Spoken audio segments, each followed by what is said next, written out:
Hello friends! Today I'm here with a brand new tutorial that is very applicable for this Halloween time that we are enjoying right now. I'm going to be using my Monster Mash brush set for Procreate to show you how I created the little monsters that I use in my promotional material for those brushes. To start things off, I'm going to make an 8x10 artboard. I'm doing an 8x10 so I can print this out later and put it in a cute frame for Halloween decor. And I'm going to go find my Monster Mash brushes. It comes with 7 brushes, the On the Mark Speckle, On the Mark Dent Speckle, Textured Liner, Rough Liner, Thin Liner, Shaky Liner, and a shader. And to begin, I'm going to write Monster Mash across the top. I'm going to start with this because then I can add my monsters down below without worrying about saving extra space for the lettering on top. And I'm going to use the rough liner for this. I'm going to keep it on a black and zoom in here and just do some cute, funky lettering that says Monster Mash. Okay, so now we're going to go on to a new layer, still on that black, and go to this thin liner. And now we get to do the fun part, which is drawing our monsters. We're going to start off with just some blobby shapes. I'm going to do my monsters in a couple of lines across this page. I'm going to start off with this blobby guy. Can go in and fix some of these little edges if you need to.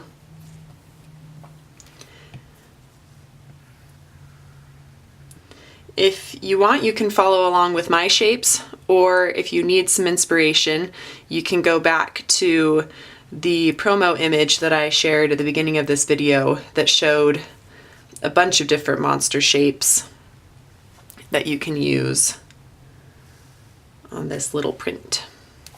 Alright, now that I have all of my shapes ready, I can go in and start adding details like the face and the smile, maybe some antenna. So we're going to start doing that. This is where you can really let your personality show, and also let the personality show of your monsters.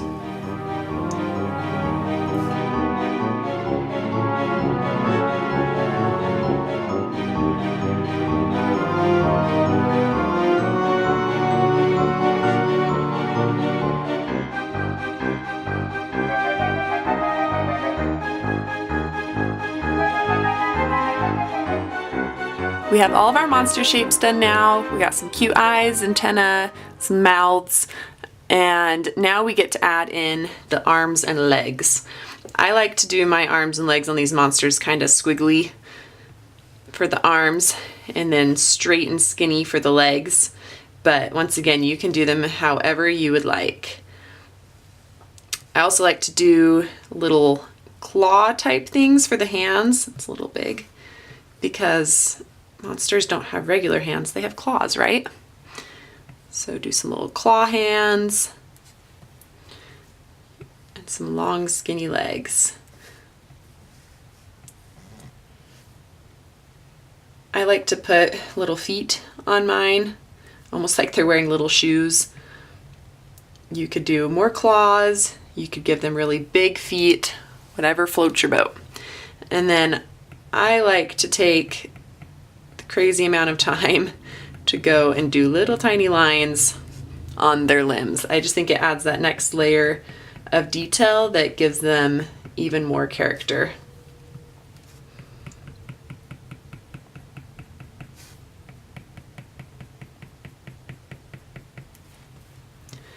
Okay, this dude is done. Move on to the next. It's up to you in this situation where it's kind of close to this guy's arm and I could maybe move him closer over here. I can take my lasso tool, select it, take the arrow tool, and just give him a little bit more space so I have room to draw his arms and legs.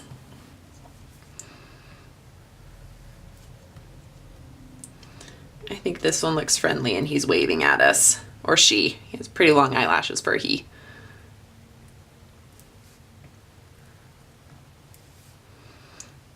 I also sometimes do claw hands like that. Those can be fun.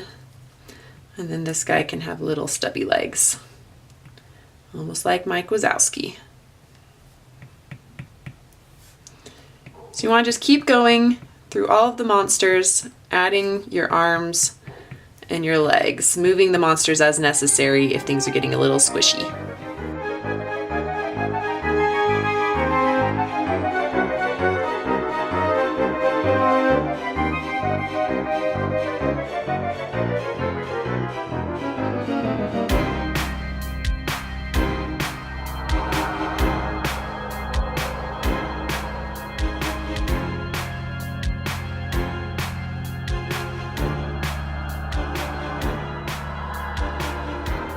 Now we have the arms and legs, we got the eyes and the mouths, but we want to go in and add some texture. We're going to add some texture in black first, and then using some of the other brushes in the set, add in some color. This guy, he's got this big belly with nothing in it, so I'm thinking he wants, oh, gotta go over to my black. He wants polka dots. So we're gonna do things like this on all the different monsters, adding polka dots or stripes, anything to give them a little bit more personality than what they already have. And at this point, if you wanted to print off your piece without adding color, you totally could and use this as a coloring sheet. Or you can continue on with the tutorial and add color digitally. This little dude doesn't really look like she needs much else because her face is so taken up by the eyeball, so I'm gonna leave her. This guy can maybe use some thicker stripes. Oh, there goes my crazy cats running around. This triangle is kind of like the other one where the face is pretty much filled up with the eyeball and the smile, so I'm gonna leave him. This one has lots of space to play with. I'm thinking that he maybe wants some little things that look like he's hairy.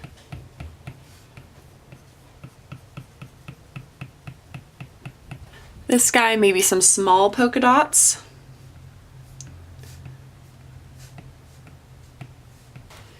This one is also pretty full, but since we have one that's blank above him, I want to do something with him so that it doesn't look awkward having two without patterns on top of each other.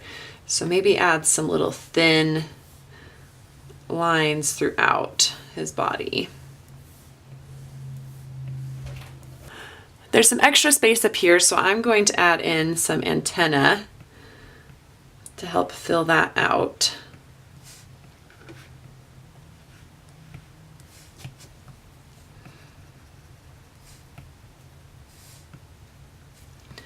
And then I think she's also going to be left without a pattern.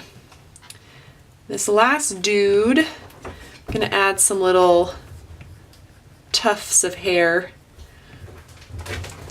They all have their cute patterns, and now it's time to add color. So we're going to add a new layer and drag that layer beneath the monster layer.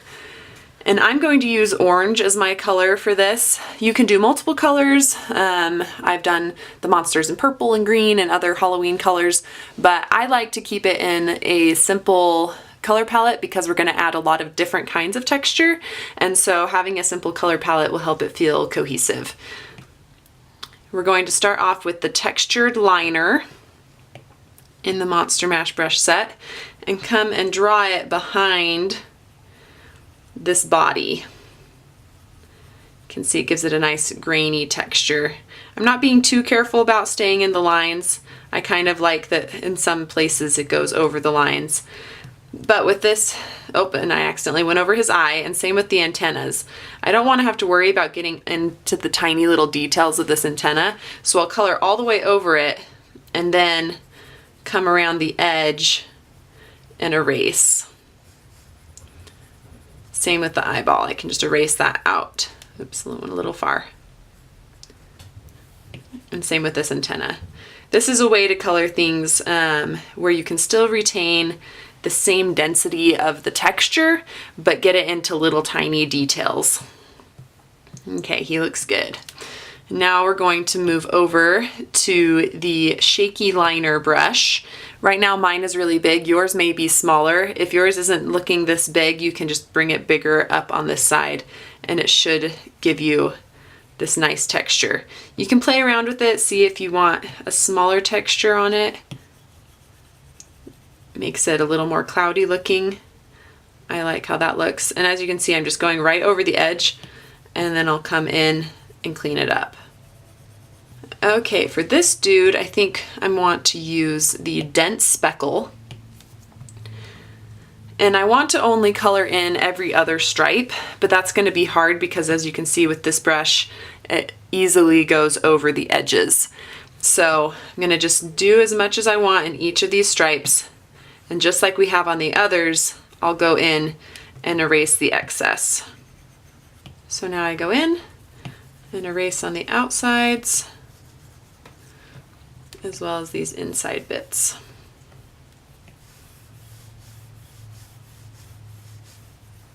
Now on to this little guy. Oops, I'm going to use the shader brush on him. Once again, just gives a nice textured look. This one is great for layering. If you want to add some depth to your illustrations and have it be a little more subtle, this shader brush is a really great one for that, to layer on top of other colors, which I'll show you in a bit. Okay, the furry guy. I'm thinking maybe instead of filling in his entire body with the color like we have on some of these others, I want to do something similar to the stripe guy. So I'm going to go in with that rough liner that we use for the lettering and just kind of draw over the black lines I already drew. Now on to this polka dotty guy. I'm going to use the same textured liner that I did on the other, just because I think it would look nice with the polka dots. This stripey dude, I think I want to do in a similar way that I did this dude. So I'm going to go back in to the thin liner, but make it a little bit bigger so that when I draw in the lines, it about fills it up. This one, I think I'm going to use that shaky liner again, but I'm going to make it a little bit bigger so that it's a lighter texture all over. With that one, I just held it down and pushed as I went around, and the brush did that kind of back and forth movement on its own. I forgot the antenna up here. Oh, I went into the other monster a little bit. I don't want to have to worry about erasing that. Okay, and now I go around the edges and erase. Okay, I'm on the last one, and I think with this one I'm going to use the speckle brush again. This time I'm going to show you just the speckle brush. This one is an interesting brush because it goes on really lightly. You can probably barely see that on the screen. So it really just adds a very light texture to everything. If I left it like that, he's gonna look like the odd man out. So I'm going to do the same thing that I did with this guy and draw over his little hair things. I'm gonna use the thin liner to do that. So there's just a little halo of color on his little hair tufts. With this triangle guy, I want to show you how I use the On the Mark shader brush to layer. So I went to a brighter yellow and I made a new layer, and we're just going to add in some of that color along these edges nice and light. So you can see that those colors mix really well, and it just gives it a little bit of added texture. I'm going to do the same thing with this one. Just go in, add some spots of this texture. I'm not being very precise, just kind of going along the edges, giving these a little bit more of a two-tone look instead of just a flat orange. I can also do some layering with that On the Mark speckle brush. So if I come in to this one, I can draw that in, and you can probably hardly see it, but there's now added some little yellow speckles in there. Same with this one, add in some yellow speckles. Or we could do some black speckles, that could look interesting. If we add a new layer, go to black, add in some black speckles, that gives it another layer of texture that makes these pop. All right, well there you have it. We have used all the different brushes, we have adorable monsters, and now it's time to just print this off and hang it up in your house. As a gift to you guys, I am offering a 15% off discount on the Monster Mash brush set. If you go to my website and use this coupon code, you can get it for 15% off for watching this tutorial. That's a wrap, folks. I hope that you enjoyed this tutorial and that you have learned a few things about Procreate, enjoyed learning about one of my brush sets, and also enjoyed making your own cute little monsters. And I hope you have a wonderfully spectacular Halloween.